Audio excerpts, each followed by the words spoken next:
Do you have a friend who said they got a knee replacement by a robot? It's probably not true. Really? Yeah, the robot didn't do the surgery. Okay, C3PO. Let's talk about robotic-assisted surgery, computer-assisted surgery. Computer-assisted surgery, regular surgery. So welcome to Talking with Docs. I'm Dr. Brad Weening. And I'm Dr. Paul Zalzo. And today we're going to break down conventional surgery versus computer-assisted surgery versus robot-assisted surgery. And we replaced the original hosts with robots. That's right. No, we're not robots. No. So, what's the deal? Your friend said, oh, you should get your knee replaced using the robot. Using the robot. So what's happened is knee replacement's been around for a long time. The operation itself, replacing the end of the thigh bone and the shin bone with metal, separated by a piece of hard plastic, that part hasn't really changed. We got a video about that. We do have a video about that. Kind of what actually happens, what do you actually do? What do you do? What do you do?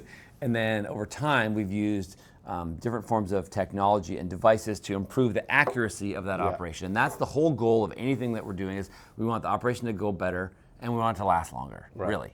Okay. A little secret in orthopedics is we haven't figured out the exact right position to put your knee in.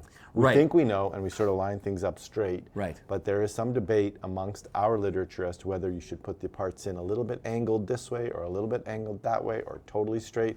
We don't know how it affects outcome yet, to be honest. Right, so our goal historically has been we want your leg to be perfectly straight. If you drop a plumb line from the center of your hip to the center of your ankle, we want that line to go through the middle of your knee. So not knock knee, not bow-legged. But there's a group that's starting to say, well, maybe it doesn't have to be perfectly straight, and we're working on that part. But the computer allows us to dial in essentially the exact alignment that you want. The benefit is, or closer to it, so you can choose what you want, but with more accuracy. Right, so here's the evolution.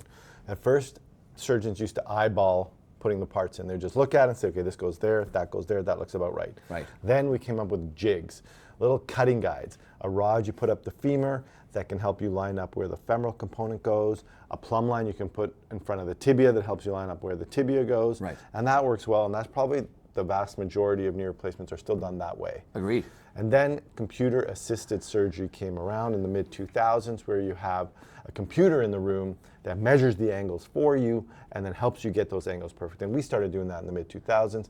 And I swore, I said, by 2010, everyone's going to be using a computer to put this in. I was so wrong. That didn't happen. Not a lot of people adopted that computer-assisted surgery. And the main reason was cost to the institution, and then time in the operation itself, and then thirdly, people weren't sure if it was really going to make a difference. And we've done all of our cases like that for almost 20 years now. Yeah. And really what that does is identifies the center of your hip, center of your ankle, where your center of your knee is at the beginning of the procedure, and we can make it perfectly straight. So we've proven with research, not us, but the community has proven that more reliably will make your knee straight if you want a straight knee. Yeah. We're better at that. We just don't know what it's going to mean long term. Exactly. So computer-assisted surgery is called, or navigation. We've been doing that for 20 years. Right. And then within the last 10 years, Yes. robotic-assisted surgery has come. And that's sort of taking computer-assisted surgery and adding an articulating arm that helps guide the surgeon to make the cuts in that. And that's robotic-assisted. That's the evolution. And when we do computer-assisted surgery, we pin a guide on the ends of the bones and then attach the little trackers that talk to the computer to dial in the specific angles or amount of flexion or extension or whatever that we want. And now just the robot arm kind of holds it and then you pin it. And sometimes the robot can bring the saw in, but still the surgeon is doing the operation. Right. It's not a robot doing the operation. So it's robotic surgery in the orthopedic setting is not the robot doing the surgery. It is just another guide that the surgeon is using to help determine where to make the bone cuts that are necessary to receive the implants. Okay, so first question. I'm at a center, I've had a surgeon for a long time, I like him, I trust him, he's been doing it for a long time. He does conventional surgery. Should I not get my knee replaced by that person? No.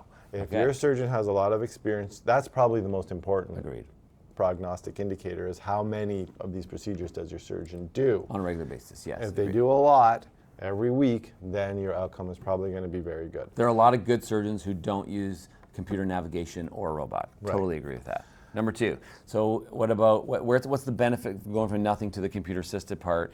Is it worth the jump? In terms of the alignment, I think the benefit of going from nothing, or the Jiggs, to the computer-assisted part is a big jump in improvement in alignment. Remember, we don't know if improving the alignment helps your outcome. We think it's going to, but we're not sure. But going from a computer-assisted surgery to a robotic surgery is not a significant change in the alignment or outcome. Right. Having said that, There is no good evidence in our literature at this point that says the long-term benefit of doing Jiggs, computer-assisted surgery, or robotic-assisted surgery will change the outcome in any way, shape, or form. Right, you're not going to go home sooner. You're not going to necessarily get better range. You're not necessarily. So the thought is we think it's going to last longer. Yes. I think we can say that the X-ray is going to look closer to what we wanted it to look like. Yes. But we're not convinced or certain that what we want it to look like is what we should want it to look like. It's going to change. Yeah, it's exactly. Or it's going to change your outcome. It's going to make you happier, make you more pain-free, or more functional. Yeah. So I would say that if you had an experienced surgeon do one knee, and then 10 years later had that same surgeon who's now learned robotic technology and used a robot, I don't know that you're going to be able to see a difference in those two knees. And if you do, I don't think that you can attribute it to the robot. I think maybe more accurately. At this point in time. Yes. Now, there's a ton of research going on in this area, as you can imagine. A lot of it's funded by the companies that make the computers, the companies that make the robots. Right. So there's a lot of money involved in trying to determine if there's going to be a difference, which is good news because then we may find it out down the road. Right. But as it stands now, we don't know. I'd say the one big benefit of it, though, is that it has shown that what are called the outliers. So we believe that the alignment should be 3 degrees on either side of that straight line. It reduces the ones that are way, way outside. Yes. Yeah. And those are implants or operations that have typically failed faster. So Yeah. I'd say that it reliably can reduce those, which is a benefit. Fair? Yeah. I'd say that's fair. But I would also say that an experienced surgeon is going to have less of those kinds of cases the later they are in their career. I agree to that. Yeah. So there you go.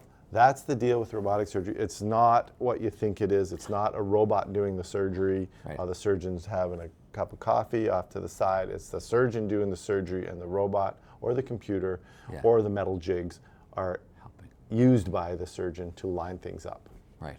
And yeah, I think as time passes, using technology to do stuff just like building a house, like making the beams more level or the foundation more flat, it just makes sense to use more technology if we have it there, but we're not sure how it's going to. On the flip side, it does make the operation take longer, Which has risk. which may have negative risks Yeah. because of higher risk of infection, higher blood loss, that kind of stuff. So as a risk-benefit ratio, we just don't know it yet for the robot or computer-assisted surgery. And that's coming from people who have done this for 20 years and believe in it. But I love think it. I objectively, enjoy it. That's why I use it, because I find it makes it easier for me to do the operation. Right. That's why I use it. Okay. Now, so leave a comment. If you've had knee replacement, if you had it regular, had it computer-assisted, had it robot, what you think about all this. If you like this, please like it. Subscribe to our channel. Try to get us to 1 million. And remember, this also works for hip. There are robots that are used Yes. for hip, and computer navigation used for hip replacement surgery as There you well. go. Remember, you are in charge of your own health. We'll see you next time.